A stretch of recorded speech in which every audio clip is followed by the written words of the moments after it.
The House of Mystery presents Inside Writing, the radio show where authors discuss their writing process in all genres. You are back in the House of Mystery, and I'm Al Warren. On the other side of the world, we've got Mr. Marty. Mr. Marty? Marty. I was thinking that, you know. Is that my new name? Your name should be Marty. Marty. Marty.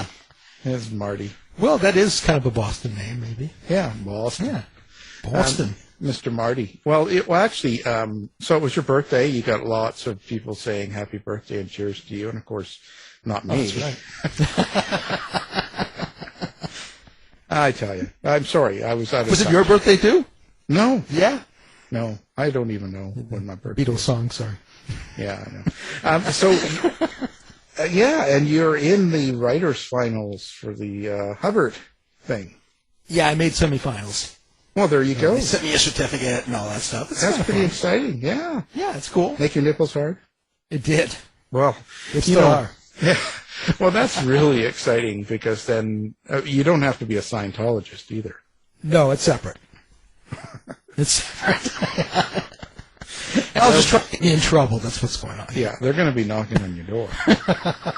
They're coming right over. Because I give them your address. They contacted the show, and I said, yeah, Harry, he lives right here. Oh, wait a minute. That's who's knocking on the door right now. Yeah. I'll be right back. Yeah, it's L. Ron Hubbard. He's back. He's back. He's back just for you. Ah, perfect. Well, okay, so the weeks continue, and today we are continuing with writers, and today we've got an interesting one. He used to be a doctor, and now he's writing books, so let's find out why. So let's welcome B. Marshall Craig to the show. Thank you for being here. Thanks, Al. Appreciate you being on. Letting me be on your show. Oh, it's really our pleasure. You know, we had one other doctor here before, and she's never come back. So no, we've had a few, but I really find that interesting. You had a 30-year medical career, and so you've taken that and you've kind of moved into writing, which is not always an easy jump. It's not easy for really good writers to make a career out of it. So what gave you the push to go from doctor to author? That's a good question. I've actually been doing it for quite a while. I originally began after all of my surgical training about 5 years into private practice. And my second son at the time was born in 1995. And I used to get up at 4 o'clock in the morning and feed him. And then after feeding him, I would pull out it is ancient now, Dell laptop. You got to remember in the 1990s and when they first had laptop computers, and would actually type from about 4:30 until 6 before I'd get ready to go to surgery. And I did that every morning. And I actually wrote the first book of my series back in the late 1990s. And that's why my series, the Dr. Kyle Chandler thriller series, is set in the 1990s. About 5 years into my private practice, I tried to get some recognition to get that work published, but I was so busy with my medical practice, it just kind of fell by the wayside. And then, believe it or not, it sat on the shelf for 25 years. About 6.5 years ago, I retired from the busy field of surgery and medicine, and now I'm actually a full-time winemaker and vineyard manager up in a vineyard winery up in the mountains of western North Carolina. And so when I got up here after a couple of years, I dusted off that story, re-edited it to some degree, and found a publisher who loved it, and it was published back in October of 2020. The thing that I have going for me is I had over 30 years in medicine with all my training and private practice to write down about all kinds of interesting characters and unbelievable situations that I've stored up for 30 years. And now, in not just one book, but my second book of the Dr. Kyle Chandler series is coming out today called Hidden Agendas. And it contains a protagonist that's kind of a conglomeration of different surgeons I worked with and knew about during my 30 years in medicine. Wow. That's pretty amazing. So now you're up drinking wine and smoking a pipe and writing. Wow. I've seen that. So you're really kind of taking a lot of what you lived in your life as a doctor and turning that into books. Like, that's a very big part of the stories. It is. I try to make the plot. There's two things in my stories that I really try to emphasize. Number one, a changing, fast-moving plot. And number two, really quick, snappy dialogue between characters. And it really makes the story move along. But the different medical situations, I try to make them and explain them in a very plain manner, and they're not very, very long in the book, so that even someone who's never been exposed to the field of medicine will understand it. And mainly to do this to show how complicated a trauma surgeon's life is. My protagonist, Dr. Kyle Chandler, he's a trauma surgeon in Kansas City, and he kind of, in the first book, backs into a side career of private investigation. Along the way, he meets a really headstrong woman who runs her own antique business that's really successful there in Kansas City. And like a lot of relationships, they immediately cannot stand each other. And that's a lot of good relationships. That's how it happens sometimes. So in this second book, he's off to a conference in London, and his relationship with this woman has gotten further along the line. And I planned it from the first to be a series of novels, not just one novel, because there was a lot of stories, and there's still a lot of stories, medical stories I want to tell. And so actually there's the third novel that I'm finishing up on to be published probably sometime next year, and I've actually started an outline to the fourth one. Do you have this kind of all outlined in your mind or outlined on paper ahead of time? Like, do you kind of know what these books are all going to contain in general, kind of a storyline, and then you fill in the details as you do the book? Or is this totally ad lib? Well, like a lot of answers to my questions is yes and no. As a surgeon, you want to always outline what you're going to do and what you're going to plan when you go to surgery. But whenever I'm thinking of a main story of a book, I'll have a main plot, and then I'll make an outline. And then the way I usually, not always write it, is start with a really unusual, fast-paced beginning, and then I'll skip to a really surprising, twisting, turning ending. And then it really kind of throws me for a loop to myself when I'm going from the beginning to the end. It never turns out exactly like I thought. I will wake up sometimes in the middle of the night or even in the morning and write down or write on my phone a list of notes of strange things that reminded me of my surgical training or things like that that would work really well for a thriller novel.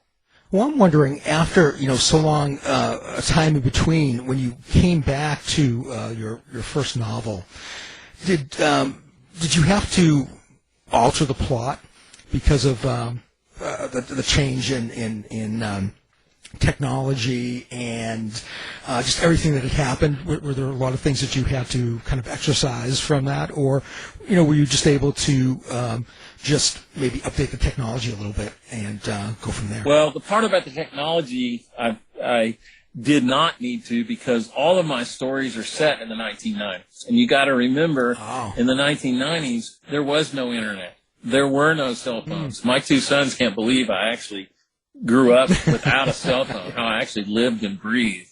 And so that is set in the 1990s, and you have to kind of point that out. And I actually had to go back and do some research of when laptops first came in, when cell phones were first starting to be used, because I remember all that before that. And so the technology part wasn't so difficult. The re-editing was easier because my younger son is a excellent journalist in Los Angeles, and he helped me kind of reorganize the pathway of the plot to where it flowed a lot better. And it seemed to make it in a much better, cleaner overall order. Now, both books will be on their own, even though they're part of a series. Like, you could pick up A Hidden Agenda and read it. You don't need to have read cut to the chase. No, you're exactly correct. You can read the second one, and that's going to be the same way with the third one, where you'll understand what the protagonist does, his relationship with his girlfriend, and understand all that. You don't need to know all of the recurring characters or not. It's easily stand out on their own. And, Dr. Kyle Chandler, like, that's a really good name. That could be a TV show. Like, for us older guys, we know Marcus Welby and all that. It could be Kyle Chandler. Yeah, the problem is a lot of readers don't remember who Marcus Welby was. Well, I know. I was going to say, but when I hear the name, I think, oh yeah, I could see that being a show. Well, for the older ones. Well, here's what's interesting. I chose that name back in the early '90s, and since then, there's been an actor, Kyle Chandler, who's on Friday Night Lights. That's his actual name. So. Yeah. I always say I chose the name before he became famous. You should make him change his name. So, no, but I wonder, so who is Dr. Kyle Chandler? Is that you, or is there a lot of you in that character? That's exactly what my younger son said. Who is this? And it is not me. It is a number of different surgeons I worked with, I trained with. And I was not a trauma surgeon. I was a plastic reconstructive surgeon. I did a lot of trauma surgery, putting people's faces and a few other things back together for 25 years. But it's kind of a combination of different traits and stubbornness, although my younger son says the stubborn part definitely comes from you, Dad. Well, there you got it. That's good. Now you're one of your main characteristic points. But I wonder now, with Kyle Chandler, how do you decide which doctors or which personalities you're going to take to combine someone like that? How do you go about developing a character like that? Well, I started off with someone who's logical. I'm not going to give away the whole story, but he had a huge tragedy that happened while he was during his residency, and it really his young wife died in a car wreck, and it just threw a loop for him for a number of years. And I had a friend of mine whose spouse did die during surgical residency, and it's devastating. It's devastating anytime. But so I threw that part into there. I also made him a lot more of a smart aleck than I am, although, like I said, my younger son says a little bit of that's coming from me. And he kind of softens as his character goes, and he realizes that he kind of backs into this private investigation gig, and he likes it, and he likes it a lot, and he likes it almost as much as surgery. The problem is his schedule is so difficult, and the woman he's dating is so difficult, it's hard for them to get on the same page sometimes. But the conversations between the two are really quick-paced, quick dialogue, almost like I really like a lot of the things that Aaron Sorkin has done in the screenplays and television scripts, where the dialogue goes very, very fast and is very, very fun to follow. You feel like when someone reads this book, it's going to be kind of because you call it a medical thriller, and it's always interesting to me. So it's really kind of like a suspense thriller mystery centered around the medical community. Right. And so far, the medical situations in are humorous, very unique, but really not part of the thriller plot. Because he's a newbie in this, of working part-time for this investigation firm, he backs into some situations that he has no business doing, and he almost gets into really big trouble several different times. He seems to figure a way out of this in both of the books, and including the third book, but not at all like you from the beginning, how you think it might have happened. That's really interesting. And where did you get the lead female character role? Is that after your wife, or? Probably not. Because the female character is just as much or more of a smart aleck than he is, and she too got burned prior to getting married, and so she's been on edge about taking on a serious relationship. And so, like a lot of relationships, they butted heads big time in the first book. and they kind of had to help each other out to get through certain things. And then the attraction starts going and becomes more so in this book. In the third book, it becomes more, and then you come to the decisions of what do you do a year or two down the road of how the relationship furthers or not. And that's always a big hassle that you have to overcome if you're going to keep a long-term relationship. Yeah, plus you like your wife. Oh, exceedingly. She's extremely tolerant. She's way tolerant. But she's the queen of the family. I have 2 grown sons and then myself. And I always said, I'm not going to have 7 more children so me and the kids can have more votes than my wife. So if someone picks up your book, takes it home and reads it, what is it you want them to take away from the book? Besides the story, is there some sort of a subtext or some sort of theme that you hope people kind of get in your writing? Yeah, I try to set it up in each book to where the protagonist is kind of like David going out to face Goliath. And it looks like the odds are going to be overwhelming, and he has no business being in those situations. But some way, somehow, the theme of never give up always comes up, and he seems to eke through at the end. And so with the quick-paced plot and this quick dialogue, I want people to enjoy the read to where the more they read it, the quicker they want to turn the pages to see what's going to happen next. Wow. But when we come back to this, so you wrote that first book in 95, or the basics of it. Right. And what was it besides being drunk on wine and smoking a cigar? I didn't have any time for that back then. I was going 1,000 miles an hour, so that was that. And here's what's interesting.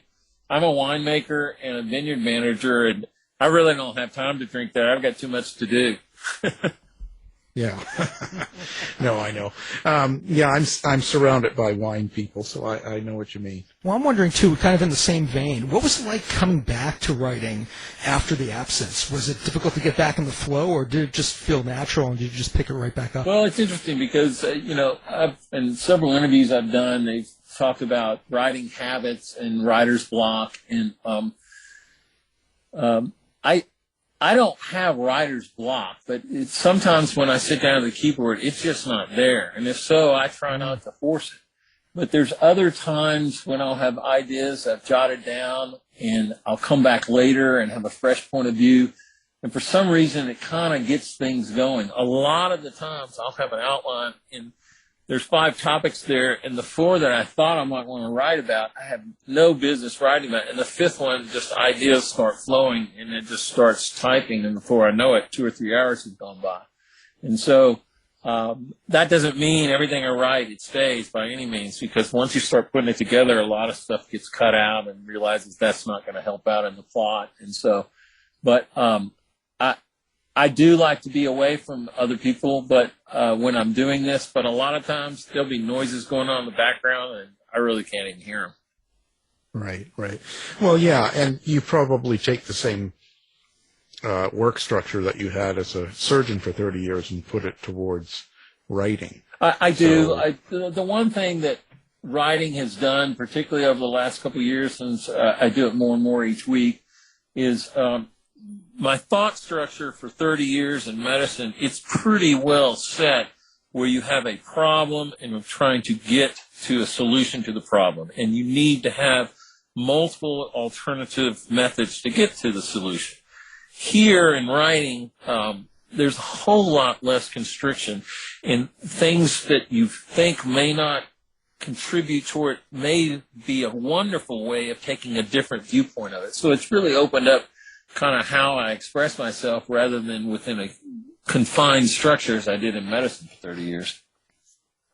When you finish doing one of these books and it's all done and it gets published, do you look back and see a change in yourself after going through the process?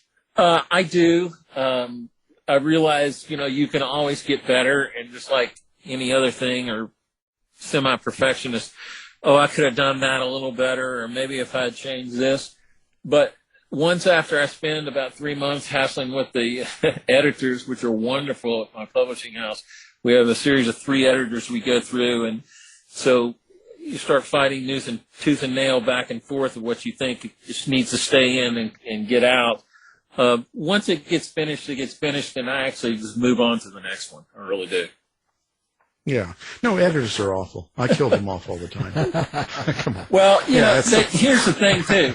My dialogue, I don't put in complete sentences. That's not the way people talk. People talk in phrases and do start a lot of sentences with but and, and that drives editors nuts. But when you and I are just talking, there's short, choppy ideas, not complete sentences with punctuation and the like. And so when there's a quick pace back and forth dialogue, it is going to be choppy, but it really makes the overall scene flow.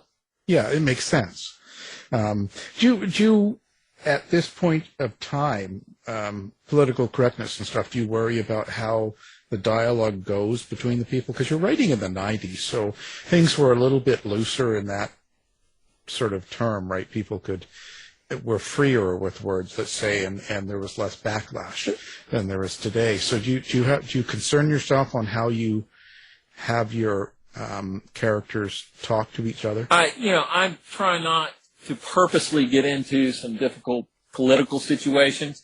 I try to keep the plot going so fast. There's really no time for prejudice against any kind of minority or anything like that. There's not tons of overt violence, sex, or whatever in my books. I'm trying to keep the interest on the characters and the plays and the plot. Although, each of these characters are very witty and very much making fun of each other to the point to where it does keep the dialogue quick. But yes, I do have to go back and think, now, is this how we did it in the 1990s? Right. Yeah, because there is a slight difference. Oh, yeah. I think it seemed, for me, it seemed a little bit happier in the 90s, but maybe that's just, old age and I'm slipping away.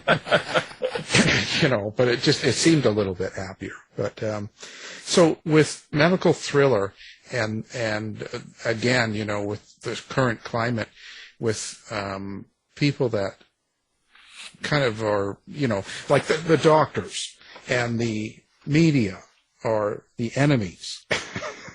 There's that kind of taint out there a little bit. Does that sort of ever put you on guard, or do you ever worry about that? A little bit, but the story is usually on the thriller aspect of it and how he's doing his job as a doctor and trying to help people out, but then slip away to do the private investigation part.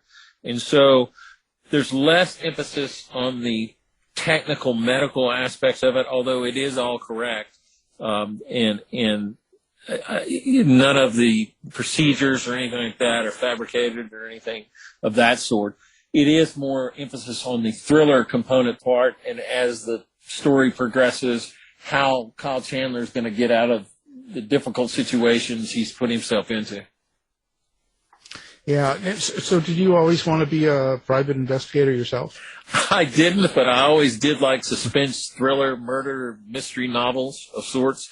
I like the ones that, the way I'm trying to do it, it's not always easy, but that turn out a lot different than you thought they were going to. Yeah, that's the most interesting ones anyway, I wonder, so where do you think you're going to go with this now? You've got your second one out now. You said you've got your third one in the works and stuff. So is this something you think you'll be doing now for a while? I'm still doing it on the side. I am a full-time winemaker and vineyard manager, and since COVID came out in March of 2020, our winery is just going 1,000 miles an hour with everyone coming to the winery now. And so I can't do that forever. It is a very physical job. I do have people help me with the physicality part of it, but I do want to keep writing in this series until I feel like it's probably gone its way, and that's it. But I do have a lot of stories written down that I experienced or heard about during my medical training that I still want to put into words and do it in a form like this, to where You mix it with a suspense thriller. It's a very interesting thing to read. So everyone's going to the winery. Everyone's getting drunk. There's a lot of people from Florida that come up here, and they used to come and visit. Now I think half of Florida has moved up to North Carolina. they can't wait that long to get the wine. It's been out of control, like I said, since March of 2020. Wow, yeah, it's crazy. Did COVID itself, when all of the peak time and everything hit and stuff, did that sort of affect your writing as well? Like, do you sort of find that the stressful things going on like that around you sort of interferes with some of your writing? It really didn't interfere with the writing aspect. It put a huge kink in my first novel's promotion, because by October of 2020, when it came out, cut to the chase, all the bookstores locally and also statewide in North Carolina had closed down. You couldn't even go in them to buy a book. And so for promotion, other than online, that was about it. And so now at this time, it really hasn't changed, nor did it really change my writing. As my younger son, who's a journalist, says, well, it's going to be okay for you, Dad, because it's a whole lot cheaper than psychotherapy. And he's right about that. I'll say, or it's an interesting time right now, so it's can affect things. So, well, it's interesting. Who do you find your favorite writers were? I, believe it or not, read a lot of different. I do like suspense, thriller, and mystery novels, no doubt about it. But I read biographies, I read nonfiction, historical fiction, all kinds of things. The suspense thriller authors, probably. I like the Gabriel Allon series by Daniel Silva. I like most, not all, of John Griffin's work. Robert Ludlum, of course. Tom Clancy's very technical, but I still like that. And then one from the 60s and 70s, or steeplechase horse mysteries, or Dick Francis. That's a long time ago, but those are all interesting to me. It is. Did you ever watch any of them on the Netflix or any of the old series or anything like that? Not as much. I would like to. We watched some, but not tons. I will say, like the rest of America, we watched more during COVID than we ever have cumulatively up to that point. But I've always liked the book part of it, and it drives my wife nuts when I get a really good book, because she can read a book in about a day, and then 2 days later she can't remember what it was. When I start reading a really good book and you find one that's really good, I start going slower, and it just drives her nuts. But 6 months later, I can still tell you the plot, the characters, halfway through what happened. I mean, when I find a really good book, that's one I want to latch on. I feel the same way. I have the same thing happen. I slow down, especially if I really enjoyed the book. But I was wondering, can you read other people's work while you're writing, or is that something that has to be separate? Sometimes we have writers who just can't read, or they can't read within the same genre. I do, but I will read some other ones. The problem that I'm starting to have now is I'll read and it's like, God, I wouldn't have put that there, and so I get a little bit critical. But there are ones that I'll read, particularly of fiction, a novel like, wow, that was a neat idea. I wish I could have thought of that. So I do look at it a little more outside critically than I did in the past. Now, this might sound like a weird question, but, well, they all do. Trust me, I've had patience for 30 years with weird questions, so this is going to be weird. I've got a pain. I'm sure. I've got a pain, or, no. Because we talk to a lot of fiction writers as well as nonfiction, but in the fiction writers, people talk about their characters, and they talk about it like relationships. A lot of them will say, well, my characters are like my children, or like whatever, family. And they hear the voices in the head, but the whole works. We hear all this stuff. And in the true crime world where I'm from, that's completely nutball. But I'm curious, what are your relationships with your characters, or do you have one? Well, that's an interesting question. I'm glad you asked, because one of the things that I was asked to do this time around is for me to interview my leading protagonist. And I did it kind of the same way his girlfriend does, butting heads with him, not agreeing with him and saying, "Oh, you're so great." And so it's an interesting thing that I did, and it kind of made me proud that, we're not the same. I don't agree with everything you do, but I understand. And so I actually did have that published on social media, and it was kind of a unique thing for me to read, see that I'm interviewing my own lead protagonist in this series. That's interesting. Psychotherapy. Like my son said, it's a whole lot cheaper than that. It absolutely is. I'm wondering, in the course of your writing, has any of your characters done anything to surprise you? Have they kind of gone off the rails and maybe rebelled against the plot? I've had a couple do some things that you wouldn't think they would have. Some good, some of them not good. And the way I'm writing this, there will be a couple of recurring characters, but each novel there'll be some new characters. And so I'm not making it the same thing each time. What I'm trying to do is to weave new characters in with reference to older characters, just some degree to give the story familiarity. But yes, I've had some characters that were good in one book and not so good in the next. Yeah. So how do you like social media, or do you? Do you like to interact with readers? I do. People? I don't mind it.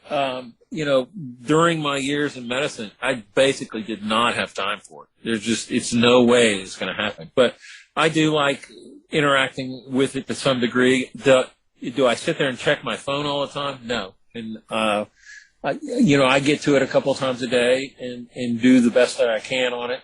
But for it to control what opinions of other people are of me or my characters, whatever, I realize it's just one component of the whole structure there. Yeah, it certainly is. You got to watch what you do and stuff.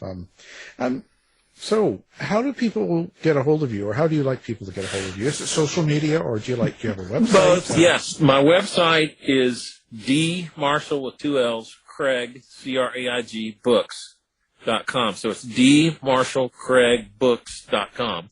And it'll tell about me. It'll tell about my previous career in medicine and now as a winemaker and a writer. And then it'll give a number of different references to people who have read my books and the like.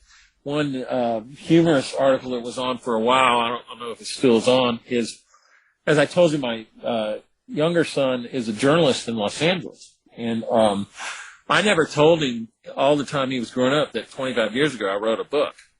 And so I come up to North Carolina and in 2019 revised this book, and he's talking to his mom on the phone one day. He was living in Chicago, and his mom goes, "Yeah, well, your dad's going to send you a copy of his book online. He wants you to review it." And he goes, "What book? What are you talking about?"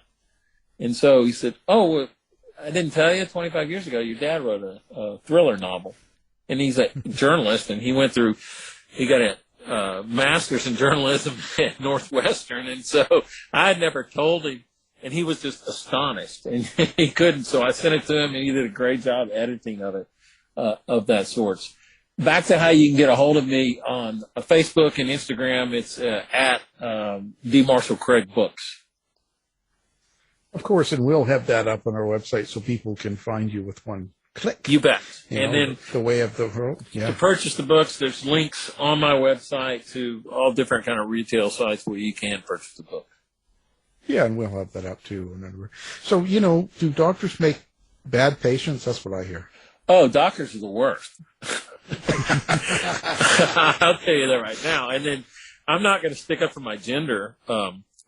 For the most part, first off, you never say always and you never say never, because those will come back and get you. But for the most part, men are way worse patients than women. Women, when they decide they want to do something or have something done, there can be 2 earthquakes, a tsunami, a hurricane, and 3 tornadoes, and it's not going to stop them. And men, they'll waffle and waver, and I've caught myself doing the same thing. But, yeah, I would say by far women are much more compliant patients. Yeah, right. So you should have had a woman doctor as your lead character. Well, let's just say with personal experience, I had a lot more experience being a man. I guess that's probably true.